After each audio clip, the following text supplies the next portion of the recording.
Amém. Amém. Mas vamos ver nossas Bíblias em Romanos 12, versículo 2.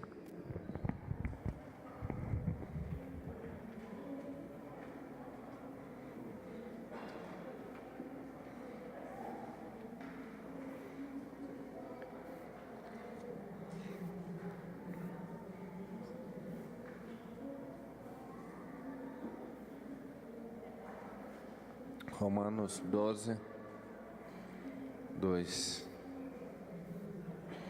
Glória a Deus.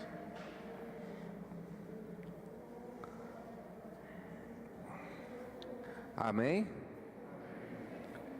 E não sede conformados com esse mundo, mas sede transformados pela renovação do vosso entendimento, para que experimenteis qual seja a boa, perfeita e agradável vontade de Deus. Pai, em nome de Jesus, Pai, que essa palavra, Pai, possa fluir em nosso meio, de uma forma poderosa, de uma forma grandiosa, Pai, que o Senhor venha, Pai, falar, continuar falando conosco, que nos ensine mais e mais do que o Senhor tem para as nossas vidas. Amém. Podemos sentar, né? As crianças que vão para o infantil podem ir. Glória a Deus.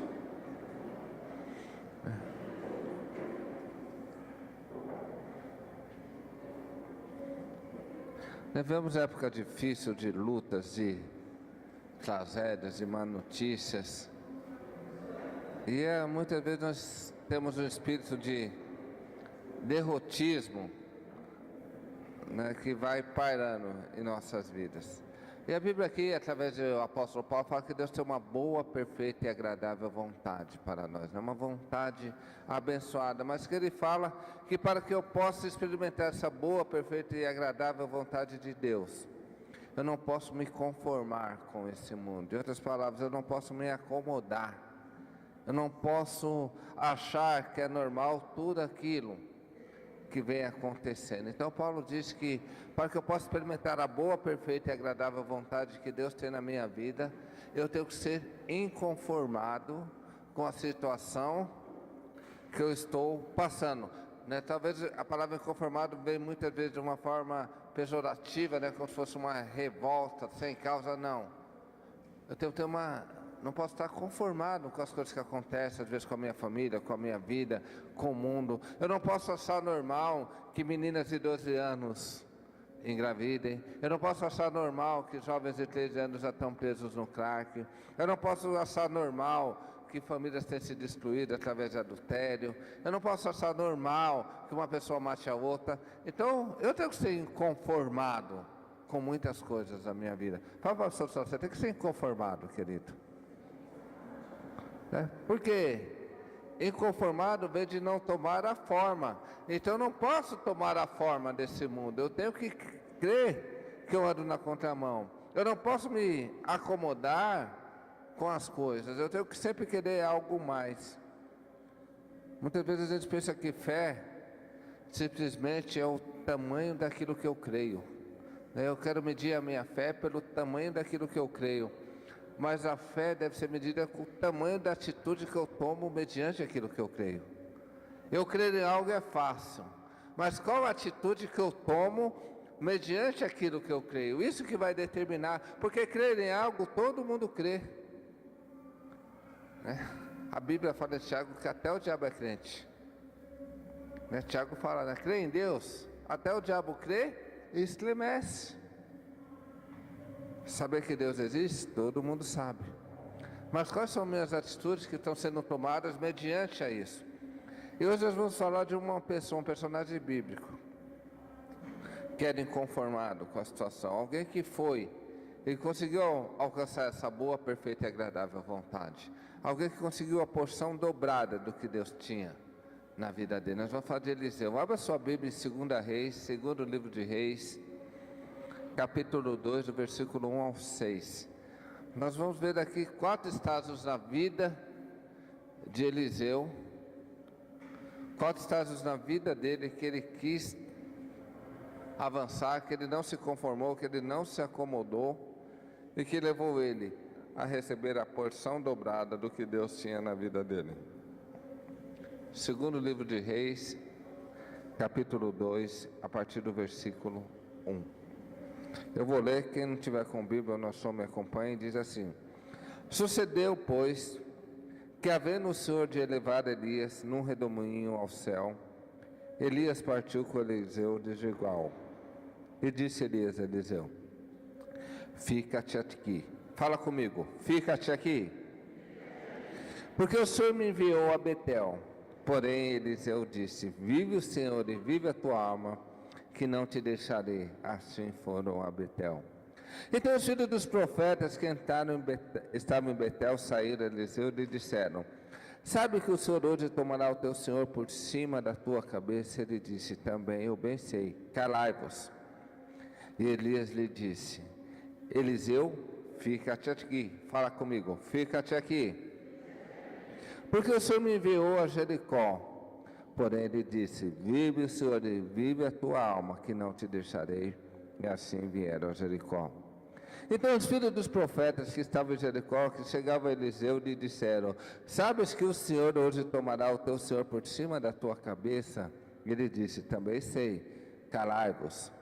E Elias disse: Fica-te aqui. Fala assim: Fica-te aqui. Porque o Senhor me enviou ao Jordão. Mas ele disse: Vive o Senhor, vive a tua alma, que não te deixarei. E assim foram ambos juntos. E foram 50 homens dos filhos dos profetas de longe, pararam de frente, e ambos pararam junto ao Jordão. Então Elias tomou a capa e a dobrou, feriu as águas, quais se dividiram nas duas bandas e passaram ambos a seco. Sucedeu, pois, que havendo eles passado, Elias disse a Eliseu: Pede o que me queres. Fala assim: Pede o que me queres, antes que seja tomado de ti.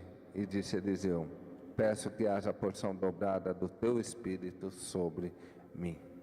Interessante essa história, né? Diz que Elias estava para ser arrebatado ao céu, né? Elias andou tanto com Deus, era tão próximo que Deus ia tirar ele. E Elias decide ir, e os profetas vão abandonando, e Eliseu não quer. Só que a Bíblia poderia ter falado simplesmente assim, né? Elias foi tomado ao céu e deixou porção dobrada sobre Eliseu. Mas a Bíblia vai falando que antes de Elias ser ascendido ao céu, ele passa por 4 lugares. E nesses 4 lugares, Eliseu está junto. E durante esses 4 lugares há sempre uma palavra, diz assim: Fica-te aqui. Só que Eliseu não fica, ele fala: Vive o Senhor que eu vou. E nesses interiores dessa cidade chegam homens de Deus e falam: Sabe que ele vai embora? Em outras palavras, Eliseu, desista. Fica por aqui, não adianta você ficar indo atrás dele, porque já foi dada uma promessa, já foi dado um decreto do céu que Elias vai subir. Mas Eliseu não se conformou, Eliseu não se acomodou, Eliseu não desistiu, e ele foi indo de cidade em cidade, até que na última cidade, em vez de fica-te aqui, Elias olha para Eliseu e diz: Pede-me o que queres. Fala para o seu lado: ficar aqui, todo mundo pode ficar, mas se você quiser a boa, perfeita e agradável vontade de Deus, você tem que avançar. Não pode se conformar, não pode ouvir pessoas, tem que ir até o final. E por que a Bíblia fala, isso que é interessante a Bíblia, porque eu sou apaixonado. A Bíblia não só fala dos lugares, mas dá nome às cidades. E a gente vai ver hoje os 4 estágios, ou 4 lugares que nós devemos passar, mas não podemos ficar, para conseguir o que Deus quer na nossa vida, a porção dobrada. A primeira estação, o primeiro lugar é Gilgal. A primeira cidade, Elias estava com Eliseu em Gilgal e disse: Fica-te aqui. E Gilgal tem um simbolismo tremendo na história bíblica, porque Gilgal, na história bíblica, é a primeira cidade, depois do povo de Israel sair do deserto e atravessar o Jordão, foi a primeira cidade onde o povo de Israel pisou. Ela foi a cidade onde o povo de Israel arrancaram aquelas 12 pedras do rio Jordão seco e construiu o primeiro altar ao Senhor.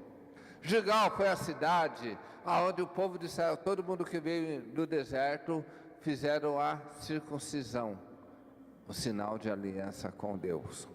Então Gilgal, dentro do contexto bíblico, tem um simbolismo muito grande. Gilgal simboliza muito princípio, começo, início de processos. Por isso que era a primeira cidade a ser mencionada. Se eu quero a boa, perfeita e agradável vontade de Deus, eu tenho que iniciar algumas coisas na minha vida.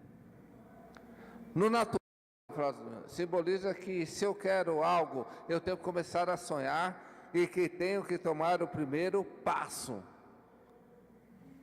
Tudo que eu sonho, eu tenho que começar o processo. O mal que a nossa vida, nós ficamos a vida toda esperando as coisas acontecerem.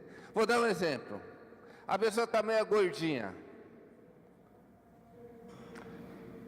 Qual a primeira coisa que ela fala? Mês que vem eu inicio o regime. Aí começa a mente, já que eu vou fazer regime, então esse mês eu vou meter o pé na jaca, vou comer tudo. E em vez de emagrecer, ela engorda.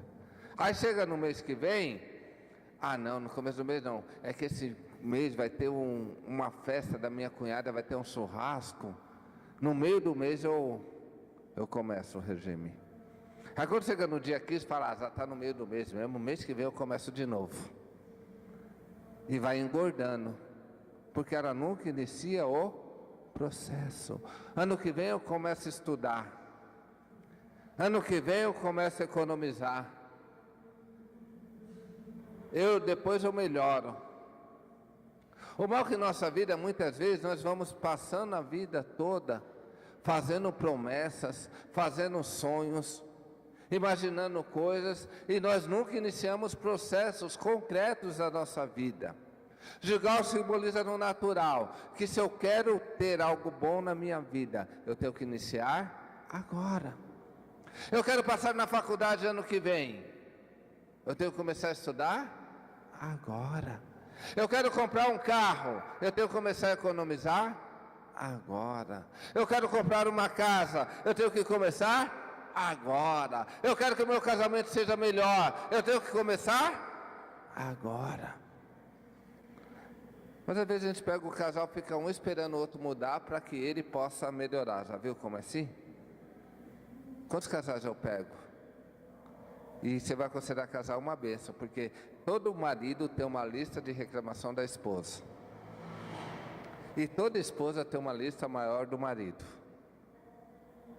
E aí você vai considerar um barato, porque assim, a esposa sabe tudo que o marido pode mudar para o casamento ficar bom.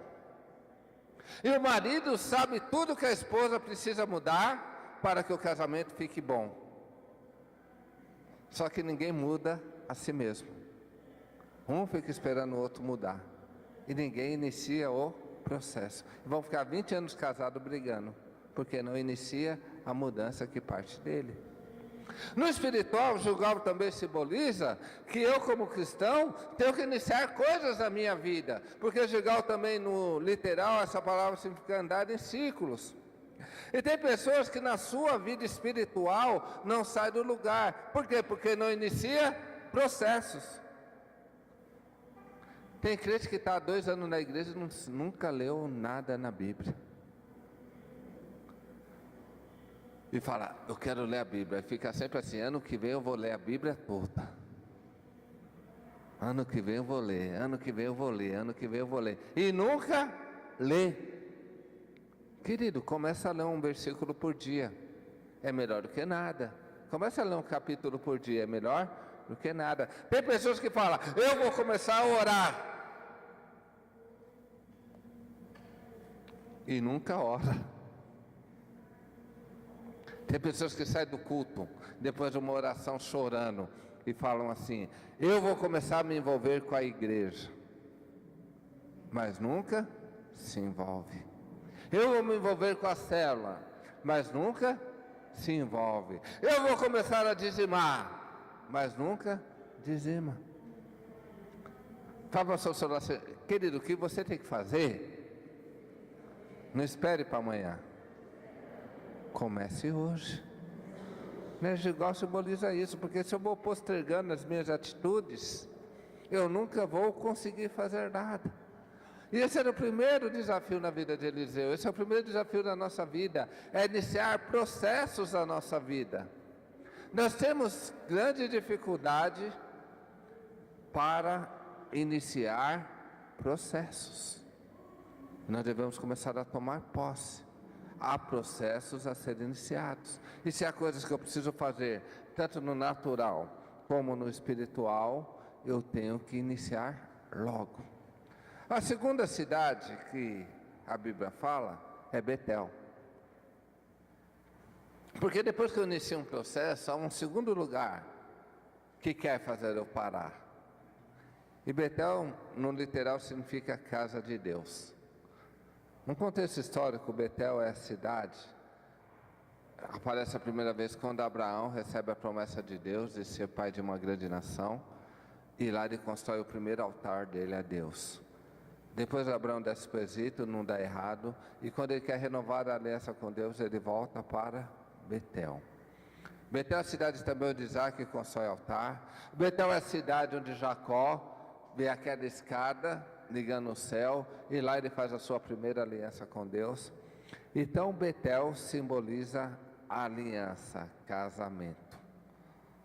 Segundo objetivo da nossa vida, depois que eu inicio um processo, fala para o seu lado, iniciar algo é fácil, continuar é difícil. Então Betel no natural simboliza isso. Casar com aquilo que você iniciou. Porque se eu não tomar cuidado, eu paro. É como eu vou falar aqui, eu não vou mandar levantar a mão, mas se eu perguntar assim, quantas mulheres começaram a tentar emagrecer? Umas ficaram um dia, outras ficaram uma semana, umas ficaram um mês. Muitas iniciaram. Quantas conseguiram?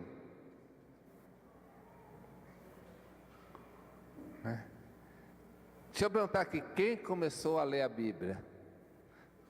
Todo mundo vai falar, comecei. Eu vou falar, quantos conseguiram ler a Bíblia toda até o final? Começa bem, né? Gênesis é até legal, né? Quando chega em Levítico, Êxodo vai bem, aí Levítico começa a falar de sangue, as coisas. Quando chega em Deuteronômio, tem uns que persistem até crônicas, né? Quando começa a genealogia, mas não consegue. É interessante, a gente começa, mas orar. Deus, agora o Senhor falou comigo, Deus. Eu vou orar todo dia e eu sou crente mesmo, Deus. Eu não estou nem aí. Eu vou pôr o relógio para despertar 3 da manhã e todo dia, 3 da manhã, eu vou acordar para a sua presença. Põe um despertador. Na primeira semana é uma benção, na segunda, o Senhor entende, né, Senhor? Eu estou cansado hoje, amanhã eu oro. Quando vai ver, parou. A academia. Quem começa na academia? Um monte. Tem gente que já começou, todo mundo na academia. Primeira semana, compra um shortinho, camisetinha grudadinha, gordinho, todo feliz. Não falta um dia. Está todo quebrado. Passa uma semana, um mês, para. Casamento. Não, a partir de hoje nós vamos viver um casamento feliz. Vamos lutar pelo nosso casamento. Então vamos mudar o nosso comportamento. Aí começa, a primeira semana o pastor acabou de orar. Oi amor, tudo bem? Tudo, querido. Amor, você é a flor dos meus olhos. Ai amor, você é um marido que eu pedi a Deus.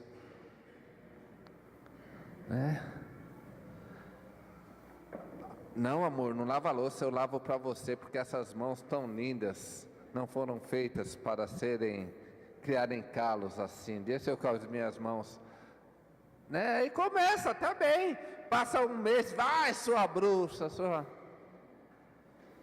Então assim, Betel simboliza que quando eu inicio um processo, eu tenho que casar com ele.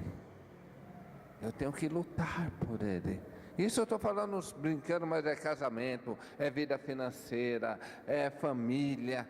Iniciar processos é muito legal. Mas o grande lance, a grande dificuldade é fazer que esses processos continuem. E a gente só cria um hábito. Isso é interessante que a gente não entende. Para criar um hábito, você tem que repetir ele várias vezes até que ele se torne algo dentro de você. Não tem como eu criar um hábito ou uma rotina se eu não praticar várias vezes, muitas vezes sem vontade. Mas uma vez que esse hábito entra dentro de mim, ele passa a ser minha necessidade. A segunda coisa em Betel, que eu vou trazer agora para o espiritual, simboliza aliança, casamento com Deus. Querido, nós somos uma igreja. E tem pessoas que vêm só no culto de domingo ou só na célula se alimentar. Esse alimento não vai ser necessário. Por que Jesus fala, né? Até um jovem Fabrício perguntou uma passagem para meu sentido. Não, foi o Kaique. Não só de pão viverá o homem, mas de toda a palavra que vem da boca de Deus. O que Jesus queria falar com isso? Tem como eu só comer domingo e ficar a semana toda sem comer? Tem ou não? Quem já fez jejum de um dia aqui? Como chega no final do dia? Quem já fez jejum de 2 dias? Sem comer nada. Quem já fez jejum de 3 dias? Quem já fez de 4? Eu consegui 4 dias uma vez fazer jejum. Meu Deus, né? Difícil, né? A gente foi para um sítio, começou a dar tontura. Eu estava parecendo um desejo do pica-pau. O Valdir passou assim, eu vi uma coxinha assim, ó. Lembra o desejo do pica-pau, que tem ele, o amigo lá que passa fome, que um vai querendo comer o outro vivo? Você treme, você soa, você passa mal, sua pressão altera. 4 dias sem comer você não consegue. Se às vezes você passa num dia da correria, você fica o dia todo sem comer, você já chega em casa morto de fome. O que Jesus queria falar é isso. Se no natural você precisa do alimento para se manter, imagina no espiritual. E tem crente que fica 5 dias sem ler a Bíblia, 7 dias sem orar. Como? Eu vou conquistar coisas em Deus se eu não caso em Betel, se eu não busco intimidade com Deus, se eu não busco conhecer a vontade de Deus, se eu não busco saber aquilo que Deus tem na minha vida, se eu não tenho intimidade com o Espírito Santo, se eu não sinto a presença de Deus, se eu não conheço a voz de Deus. Porque a intimidade é tremendo. Porque a intimidade faz conhecer. Interessante isso, né? Agora com o celular tem identificador, né? Você já vê que é. Mas quem entende isso, os mais velhos, igual eu, quando era só a época do telefone, quando liga alguém desconhecido, você tinha que falar o quê? Né? Eu lembro que tinha um pessoal que me irritava, que às vezes o pessoal ligava para minha casa. Quem está falando? Eu falo, você que ligou para minha casa, você que tem que falar. Né? Mas você não conhece a voz. Mas quando era alguém da família, o namorado, a esposa, precisava falar, quando ela falava alô, antes de terminar, você já sabe quem era, porque na intimidade você conhece a voz. Quando você vai pegando intimidade, você vai conhecendo a pessoa, né? Mais do que ela mesmo. Não, foi básico, você entendeu? Eu estava no sítio, eu estava super cansado, o sítio correria, e mandei uma mensagem para minha linda esposa. Mandei assim: Raquel, eu estou muito cansado, você quer que eu vou te buscar? Aí ela me manda a deixa dela: você que sabe, né? A minha mensagem é assim: amor, eu estou cansado, né? O que eu queria falar? Eu estou quebrado, eu não quero te buscar. Se você quiser, eu dou um jeito. Quando ela falou, você que sabe, qual que era a resposta dela? Eu quero que você me busque. Só que eu já me aproveitei, você que sabe, eu sei. O que eu fiz? Não fui. Aí ela chegou para mim e falou: Darcio, se você não queria me buscar, você já devia ter falado que, Darcio, Raquel, eu não quero te buscar. Eu falei: se você quisesse que eu te buscasse, você devia falar: eu quero que me busque. Né? Mas você me explicou e riu, mas assim, quando você convive com a pessoa, até quando ela não diz algo, você sabe o que ela quer dizer. É assim ou não é quando a gente casa? A gente conhece o trejeito, a cara, a fala, né? Até quando olha assim, às vezes a mulher para o marido: você está nervoso? Ah, não estou nervoso. Você está. Ela percebe que até numa atitude mudou. Intimidade leva a conhecimento profundo da outra parte. Betel simboliza isso, que eu tenho que ter um relacionamento profundo com o Espírito Santo, que eu tenho que aprender a ouvir a voz de Deus, que eu tenho que aprender o que Deus tem na minha vida. Porque Jesus fala que é o bom pastor, porque isso é algo tremendo. Não sei se deve ter no YouTube, se alguém for curioso, mas uma das coisas mais legais que acontece em Israel é isso. Lá ainda tem muitos pastores de ovelha. E o que acontece lá? Tem lugar que é para beber água. Imagina a situação: tem um poço d'água e chega o pastor com um monte de ovelha. Aí imagina, chegou o Fabrício com um monte de ovelha aqui. Aí chegou o Jefferson com um monte de ovelha aqui. Aí chegou o Kaique com um monte de ovelha aqui. E tudo para beber água. Aí fica aquele monte de ovelha bebendo água. Qualquer pessoa que é leiga, o que você vai pensar? O que eu pensei quando eu vi. E agora, quem vai saber qual é a ovelha de quem?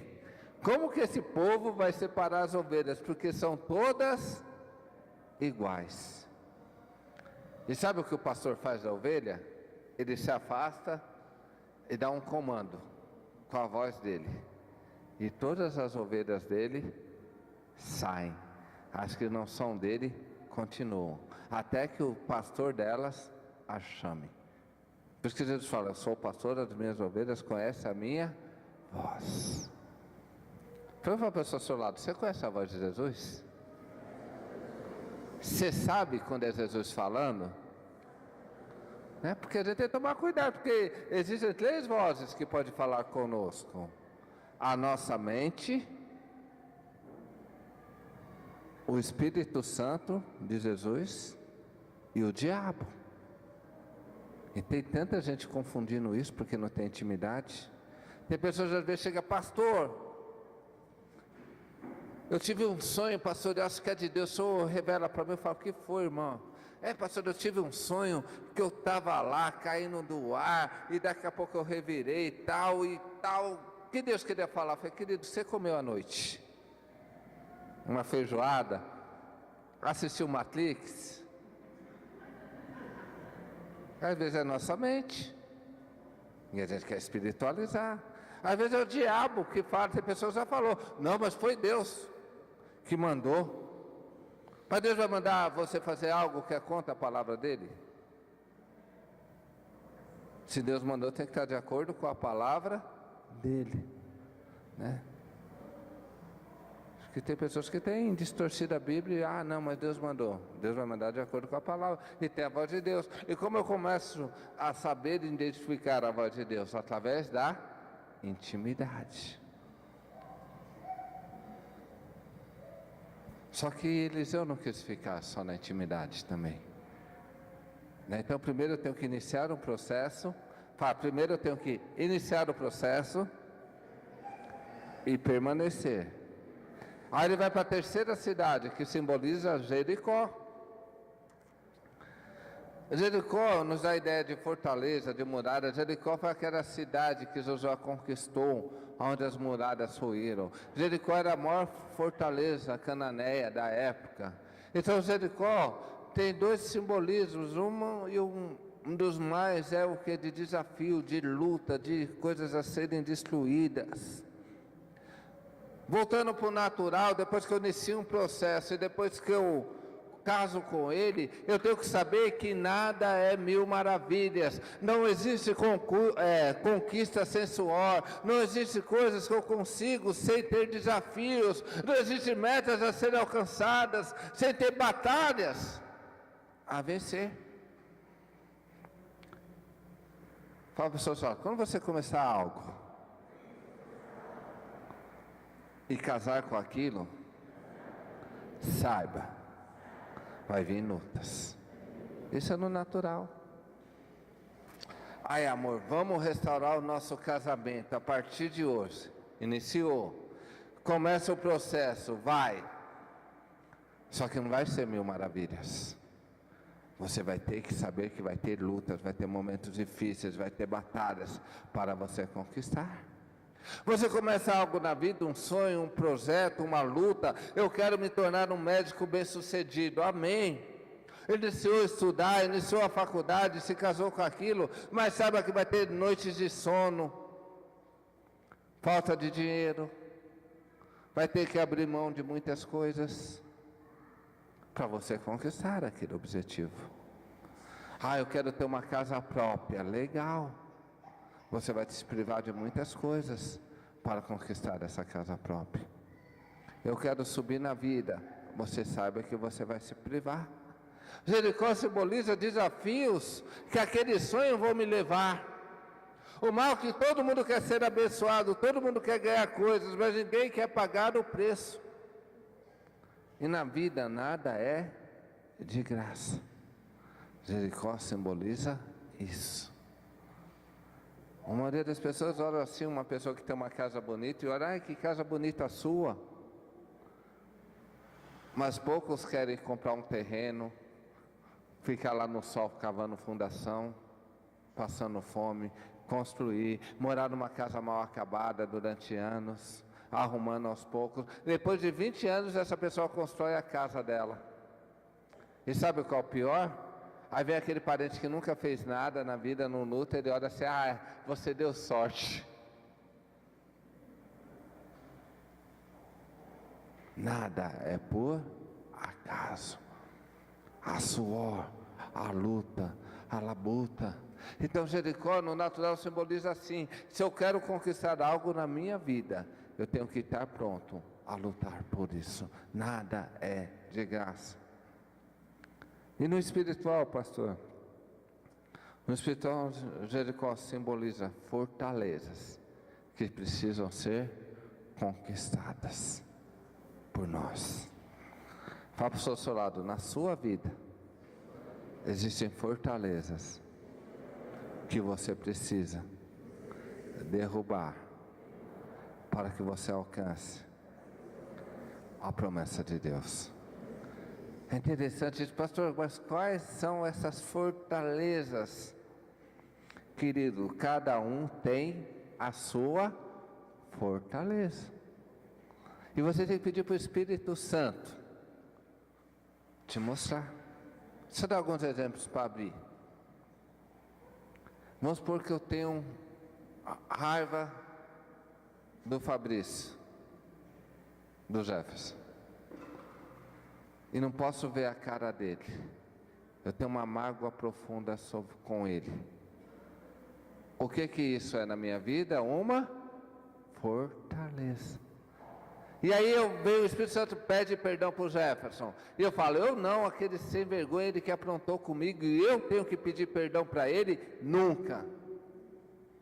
Isso é na minha vida uma fortaleza. E enquanto eu não ir e pedir perdão e liberar perdão na vida do Jefferson, a minha vida não vai para frente. Aí a pessoa fala, mas eu tenho facilidade de perdoar. Qual é a minha fortaleza? Talvez a sua fortaleza seja o orgulho. Você não sabe pedir nada para ninguém. Você quer se virar de todo e qualquer jeito. Tem pessoa que não pede ajuda. Qual é a sua fortaleza? O orgulho. Enquanto você não quebrar o orgulho da sua vida, Deus não vai te abençoar. Às vezes as pessoas falam assim, pastor, qual o grande problema do dízimo? Uma que eu falo assim, sempre na igreja eu sei, Deus mantém a obra dele, Deus não precisa do dinheiro de ninguém, porque enquanto a igreja for de Deus, Ele vai manter, amém? Eu já sou pastor, meu Deus, estou ficando velho, deixa eu já fazer conta, há quase 17 anos. E nunca faltou o necessário para manter a igreja de pé. Nunca precisei fazer apelos extravagantes, porque a igreja é de Deus. Mas qual é o problema do dízimo? Não é de Deus, o problema é seu. O seu problema não é que você não dá dízimo, o seu problema é que você ama muito dinheiro. O seu coração está preso ao dinheiro. Qual a tua fortaleza? O dinheiro. Então, fortaleza, interessante isso. Fala para a pessoa a fortaleza que você tem na sua vida. É você que destrói, não é Deus. Porque tem pessoa que fica falando, Deus me ensina a perdoar, Deus faça a perdoar, querido, a atitude é tua. A fortaleza som.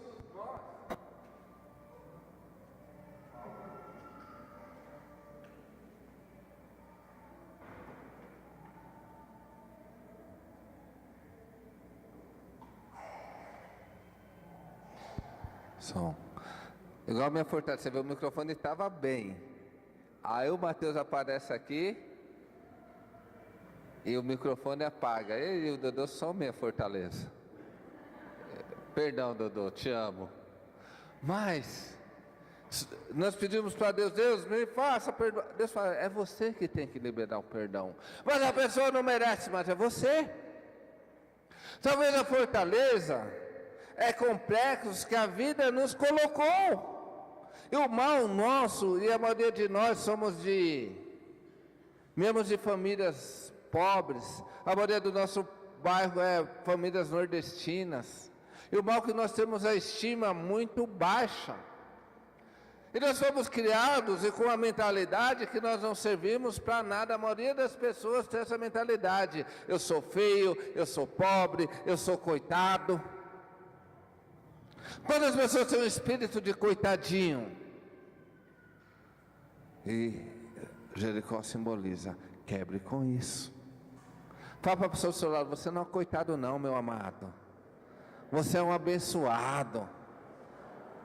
Deus te criou. Você é lindo em Jesus. Toma posse do que Deus tem na sua vida. Sabe, você tem que romper.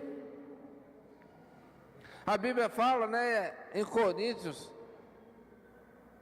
que a arma das nossas milícias não são carnais, mas são espirituais, para destruir o que? Todas as fortalezas, levando cativo todo o pensamento que se levanta contra Deus. Esses pensamentos, essas são as fortalezas que Paulo fala, que o diabo vai nos aprisionando, nos colocando um sentimento de inferioridade, um sentimento de derrota, um sentimento de aceitar coisas que não são de Deus sobre nossas vidas. Ah, pastor, mas eu posso passar por dificuldades? Claro que você pode, mas você não pode aceitar isso na sua vida.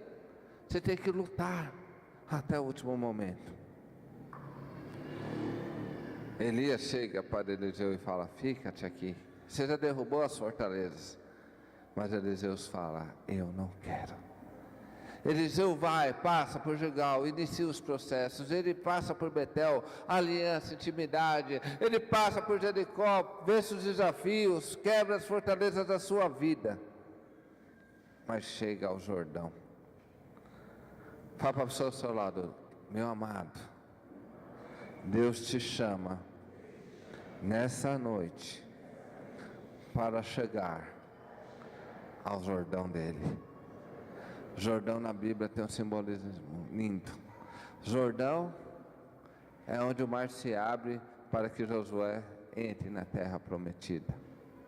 Jordão é o lugar onde Davi, quando retoma o seu reino, ele é aclamado com o povo como rei. Jordão é o lugar onde Elias é arrebatado ao céu. E Jordão existe talvez uma das passagens mais importantes na Bíblia. Jordão é o lugar onde a Trindade é apresentada. É no Jordão que Jesus está sendo batizado por João Batista. O céu se abre, o Espírito Santo vem como uma pomba. E se ouve uma voz do céu, esse é meu filho amado, a quem eu me comprazo. Lá aparece o Pai, o Filho e o Espírito Santo. É a única passagem na Bíblia onde os três se manifestam presentes para toda a humanidade. Jordão é lugar de identidade, Jordão é lugar de confirmação, Jordão é lugar de milagre. No natural, o que simboliza o Jordão? E é interessante. Em Gilgal, Elias fala, fica, e ele não quer. Em Betel, Elias fala, fica, e ele não quer. Em Jericó, Elias fala, fica, e ele não quer. Mas em Jordão, Elias fala, pede-me o que quiseres. E Eliseu pede. Jordão é onde os seus sonhos se tornam realidade em nome de Jesus. Jordão é lugar de conquista. Jordão é lugar de bênção. Jordão é onde você vê os frutos do seu trabalho sendo abençoado. Jordão é fruto de identidade. Quando você inicia, quando você permanece e quando você vence, você conquista em nome de Jesus.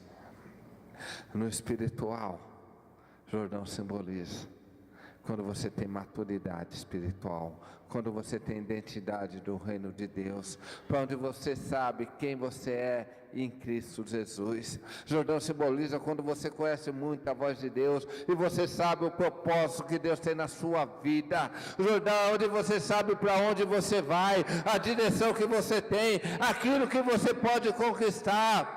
Do Jordão você não tem medo, porque você sabe que Deus está na frente. Em Jordão você não tem necessidade, porque Deus vai te prover todas as coisas. No Jordão você não tem dúvida nenhuma, porque você já foi confirmado pelo Espírito Santo de Deus. No Jordão, querido, você tem clareza daquilo que Deus tem na sua vida. No Jordão, a confirmação de tudo. No Jordão, onde você ouve a voz do céu e Deus falando, você é meu filho amado, eu tenho alegria em você. Queridos, é no Jordão que Eliseu recebe a porção dobrada de Deus. Eu quero te dizer em nome de Jesus, há uma boa, perfeita e agradável vontade de Deus para a minha e para a tua vida, meu amado, e nós vamos conquistá-la em nome de Jesus. Há um sonho, Deus não nos colocou nesse bairro agora para iniciar novamente um processo de construção de igreja à toa, porque Deus tem nos levado e nós temos iniciado esse processo com casa de paz, com os cultos, mas Deus quer nos levar a um nível maior, ao nível de intimidade, ao nível de presença, ao nível de Espírito Santo, ao nível de maturidade espiritual. Eu creio que essa é a estação que Deus quer de nós agora. Busca incessante do Espírito Santo, busca para ouvir a voz de Deus, busca da presença do Espírito Santo.